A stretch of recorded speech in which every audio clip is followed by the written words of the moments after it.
This is the Balance Breakdown, the show where restoration contractors come together to learn how to sell more, build faster, and scale confidently. Now let's break it down. Hey everybody, Adam with the Balance Breakdown. My guest today is Chris Baughman from All My Sons Moving and Storage.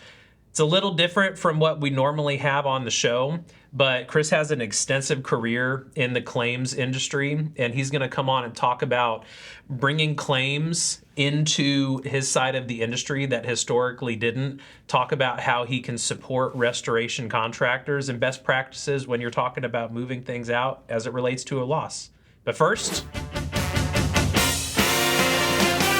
All right, guys, Mike here again with another top 10. Another top 10 I haven't seen, and this time it's official. I've got little index cards we're going to be going off of, so here we go. This is the top 10 fastest ways to ruin an adjuster meeting. Number 10, show up late. Oh my goodness, absolutely. Do not show up late. Be there, ready to go. You're there for a good conversation about the right scope of work. Number 9. Allow the adjuster to rush through the inspection. No doubt, make sure you're taking time. Be respectful of their time when they're up on that roof, but you're watching what they're marking and making sure you're pointing out the things that you see and make sure that it's documented. Number 8, chalk the whole roof like you're solving a murder case. Well, that's one way to certainly offend them. Be very intentional about what you're doing. You don't have to overdo it, but make sure you hit all the appropriate details. And number 7, argue instead of documenting. Absolutely. You're not there for an argument. You're there to show the adjuster everything that you've seen. It's not about anybody's ego. It's not about who's right or wrong. It's about the appropriate scope of work. Number 6. Leave without confirming next steps with everyone. Absolutely. You're going to confirm with the adjuster, or if it's just an inspection company, what their next steps are, and then making sure you're clear with that policyholder or the homeowner. Here's what the next steps that we're going to be taking. And number 5, get in their face and say, I got your wear and tear right here. I would not suggest that. Keep it in the black and white. Just be clear. Get good documentation. You can always circle back after the adjuster meeting. And number 4, only talk about the roof and nothing else. Look at that entire property. Make sure you don't miss anything. It's a lot easier to get everything done right there on the front end of that meeting and not having to just do it remotely. And number 3, only refer to the adjuster as dude, chief, or bruh. I've got kids, guys. I know we got a lot of young dudes out there selling these jobs and running things. Be respectful. Yes, sir. How we doing? Go a little old school with them. And number 2, wink at the homeowner and say, we gonna get you paid. Let's mix signals. Let's not do that. And the number 1 way to ruin an adjuster meeting is talk policy. Do not talk policy. You're the roofer. You're not an adjuster. Make sure you just stick to the scope of work. And there's your top 10. Hey everybody, welcome back to another episode of the Balance Breakdown. I have Chris here with All My Sons. Thanks for being here, buddy. No problem. It's good to see you. Yeah. Good to see you. That was a really bad handshake. That was here, dude. There it is. Yeah, there it is. Cool. Well, let's introduce yourself. Tell me a little bit about your background, how you're relevant to claims, and we'll just start there, man. Yeah. We've known each other for quite a while. Friend of balance. Friend of balance from the beginning. But yeah, background for me is I started in the, I would say the technology space in 2009 with a company that was close by here, GeoEstimator, was later acquired by Pictometry, then merged, acquired by Eagleview. And, everybody knows Eagleview. Everybody knows Eagleview. So I spent about 10 years there and really kind of just started understanding the claims process more. I mean, I would say, a lot of the business was retail, but when the claims business hit, with a big hailstorm, I remember the first hailstorm, it was like, I think it was like March 11th or something like that in 2009. Woman called me and she's like, you're never going to guess where I'm at. And I was like, where? She's like, I'm in a customer's living room. And she sent me a picture of a hailstone the size of a grapefruit. And she goes, I'm inside the customer's house, and the hailstone went through the roof, through the decking, through the sheetrock, into the living room. So All right.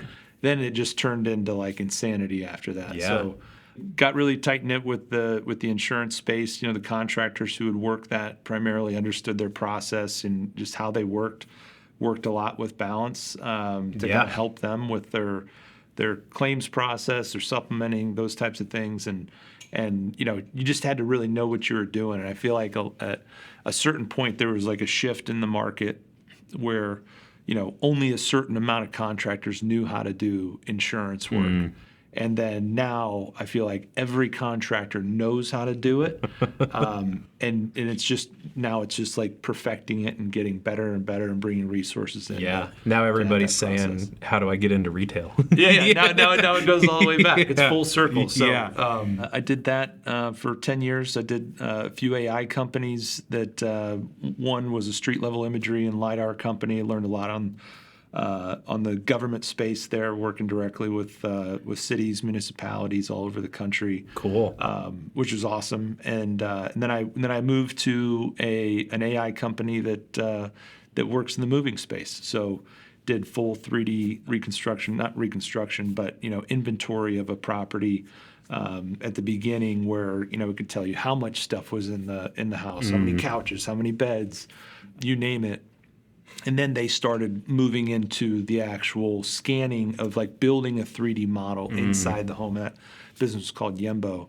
And so learned a lot about the moving space from there. And All My Sons was a great client, and ended up working out where I joined them. And so now I'm trying to bring some of the things that I've learned in the construction space and insurance and kind of molding that with what we're doing today. What's your position at All My Sons? So I'm the vice president of partnerships for All My Sons. So working throughout multiple industries, trying to find partnerships where it's maybe adjacent markets that don't necessarily think that moving's a part of their business, but in our world, everything starts with the move. So when you go to a new house, or you're moving from a house, you're going into a new situation wherever you're going. So a lot of the things that contractors do today, like they kind of ignore the fact that we're in the middle of every new carpet, new cleaning person getting hired, new project, new vision of their home. Yeah. And so that's where we're starting to put a lot of those really great partnerships together and being collaborative with other contractors, and not that we're trying to circumvent the world of SEO, but at the same time, we're working with those people. There's a certain amount of trust built, and we want to put them in touch with contractors that we trust. So, What did All My Sons say when you said, I have this claims experience? Oh, yeah. Yeah. Well, I mean, and to be fair, we've been doing insurance work for years. We just didn't know we were doing it. So after hurricanes or large floods or freezes, there was one in Dallas where I think we pretty much sold out every single storage facility because our storage was full. I mean, every house in Dallas County was affected by that. So, we've been doing it. Now the process is refining it to work with the restoration companies, with insurance carriers, and build out a really smooth process there. What was the struggle of setting that infrastructure up between the two? Not knowing that you were doing it, and then you're like, oh, Chris knows we're doing this. Yeah. So, I mean, getting that set up, it's not like we're doing anything different than we would do every day. We match really well with like the restoration / pack out contents world, where we're wrapping and packing, we're padding everything, we're taking all the items, we're putting a digital QR code on it, we're putting it in storage, all the things that insurance requires us to do already.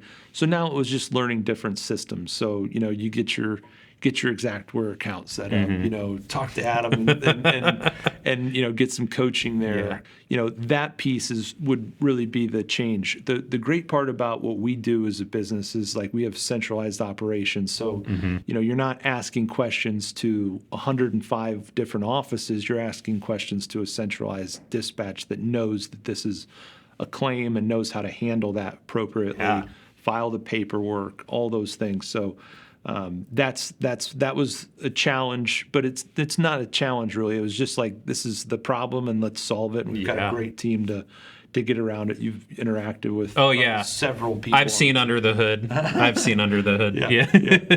But overall, like the big thing for us is just trying to put a solid, standard operating procedure in place for things like that, so that when someone does entrust us with their claim, we're responsive, we're tentative, we're being delicate with it. Yeah. Because that part is even more challenging than someone just moving their home, because they're taking on additional stress from, I'm outside of my house, I'm not being pushed into a different home. So how can we take that same All My Sons experience and marry that with a claims process of making sure that we can take care of them and make them happy? So. Yeah. What does the insurance company think of it? So I have background in mitigation and contents and packing that stuff out. So you mentioned you have QR codes. So everything I did, it was all handwritten tags, close pinned to whatever box we were doing, or taped to a box or something like that. That got messy. They got really, really messy, and things did not get paid for sometimes. I would say that it's a sigh of relief to the carriers that we've worked with so far, and just because the detail that we follow when we're packing someone's contents up, we're laying everything out before it goes in a box. You take a picture of it, you put the items in the box, you take a picture of the box, you scan the QR code. When we put that into storage, Mrs. Smith needs a document that's in storage, and we're not going to go through your entire house to try to find that one thing. Yeah, we're not a public storage or a bigger facility like that where you can just go access it all the time. So they would request those items. I need this medicine. We know where it's stored, and then we'll go access that as they need it. Cool. So I think that's a sigh of relief, because as an insurance company, that their biggest pain point at the end of the day is, did that customer have a clean claims experience? Yeah. Because for retention, if they lose that, if they switch carriers afterwards, they'll never recoup that money. So we want to do everything we can to assist the carrier as well, with providing a great experience. What do the contractors think about it? I think some contractors would just do that themselves and rent a pod or something and throw it in the driveway, and that's it. Yeah. I think the contractors look at it, and I would say more restoration contractors look at it as, we already do that. And that's fine. But when you're turning down jobs to do a part of a job that you're not tooled for, that's where we can step in. I mean, most contractors have subcontractors underneath them. We would just be considered one of those subcontractors for the job. We come in, we do a great job packing out the customer. If it needs to go to cleaning, we take it there.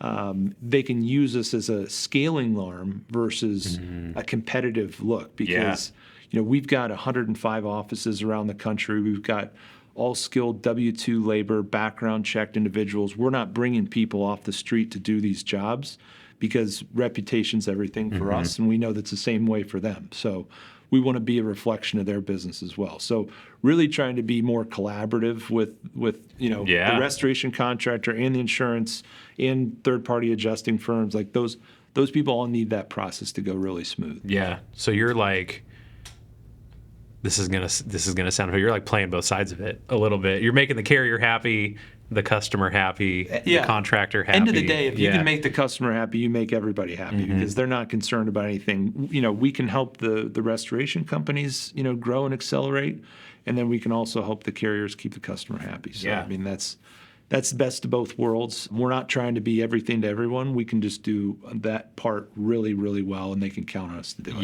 Yeah.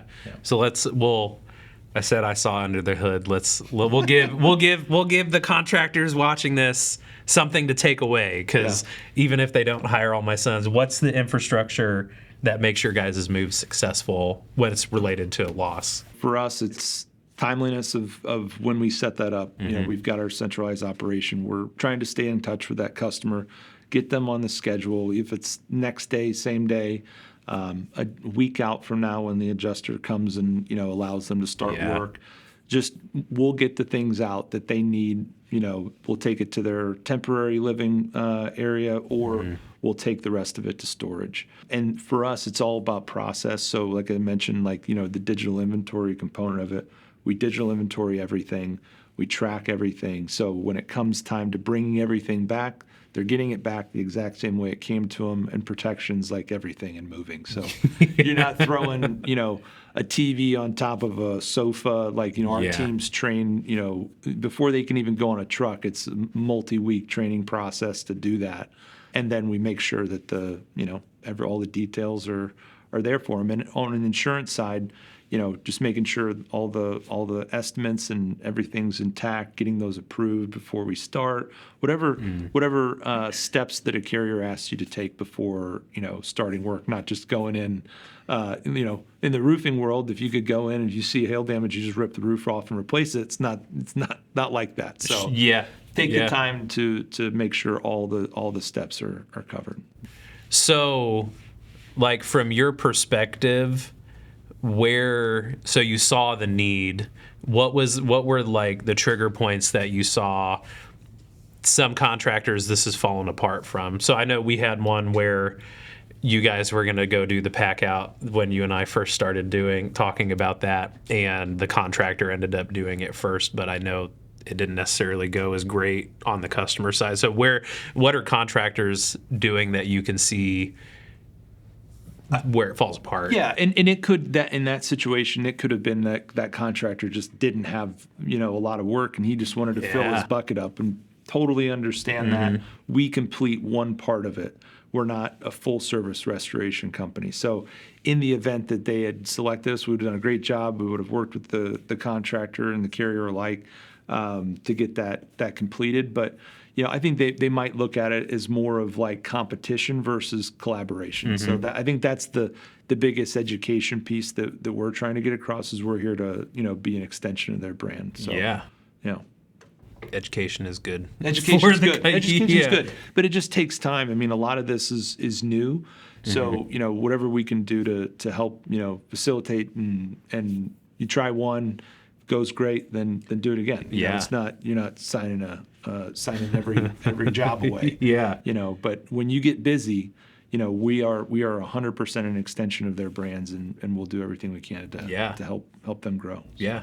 Tell me about the importance of partnerships. So obviously you're a balance partner, or you've been a balance partner 4 different times now. I would say quite a few times. But I mean, partnerships are everything. If you don't have relationships, especially in home services business, you're just not going to go as far as you can. You can be the biggest in the jungle, but if you're not starting to work with other people, then eventually those kind of relationships erode, and people find unique ways to connect and work together to compete.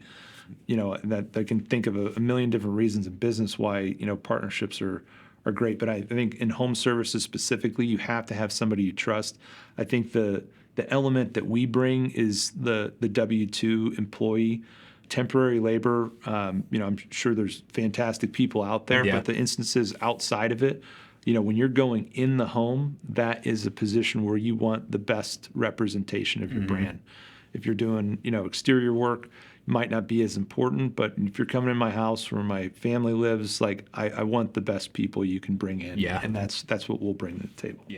Rewinding a little bit, so in the Eagle View days and all of that, what partnerships that way? Trade shows. So you've been, we've trade showed together. I've been to every roofing trade show you can imagine. All right, tell me about that and that experience, and how has that helped evolve you managing partnerships at All My Sons? Yeah, I mean, one, I think when I was at Eagle View, it wasn't necessarily like building partnerships. It wasn't my role. My role was to find better ways to work with contractors. And if a contractor, used a specific software, so I'll use like AccuLynx as an example.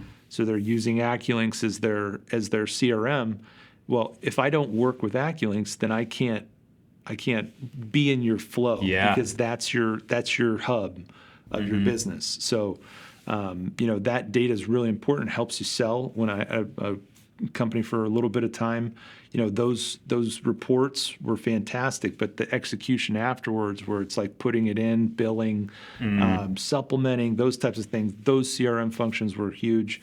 I would say distribution and manufacturing relationships, massive, to really get your message out there. Those are probably the most, important lessons where it's like your friends are, going to help you be successful. Yeah.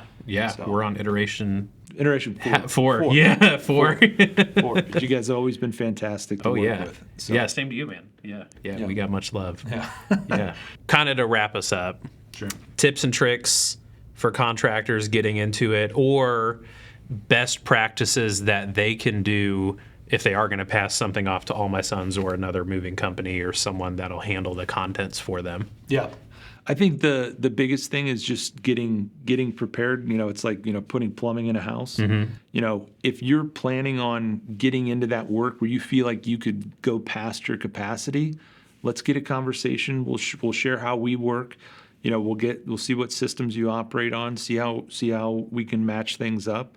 And then at the point where you're like world's on fire and you're like you gotta push the emergency eject button or the brake in case of emergency. Yeah. Like that's where we're there to help. And if you want to build us in in the process sooner, start slow, do a few jobs, and then see what works and see how we work together. So I think that's the biggest thing is preparing before the storm versus after or during it. Yeah, prepping for the storm is something we talk about a lot. It's just like your world. Like if you don't have those things ready and somebody comes to you with 500 claims and says, "I need help," you can help them, but it's a different unraveling a rat's nest. Yeah. Exactly. Exactly. So it's preparation, I think, is important. And we set up a quick conversation and walk through a few details and get them on board and have the resources available. We've got an enormous amount of trucks, people, team members trained, and then with the background with you guys too, we're prepared to handle anything. So. Oh yeah, we are definitely prepared to handle anything.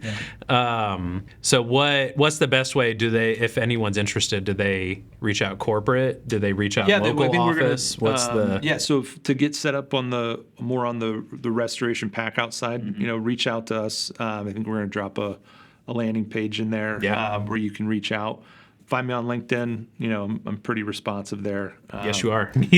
But yeah, and we get a conversation for the rain starts falling and basements start flooding and pipes start freezing. That's right. Yeah. Well, that one hopefully is over. If I find that groundhog anywhere, I'm gonna put him somewhere where he's always found and sees his shadow. So, but yeah, no, it's been fantastic. Thanks so much for having me on. Thank you, man. Yeah, thank you. All right. It was good talking to you. Too. Thanks, everybody. Like and subscribe. Put any kind of content that you'd like to see us do in the comments below. Check the description for a landing page to talk to All My Sons, and we'll see you on the next one. The Balance Breakdown is presented by Balance Claims. This is a Savage Media production.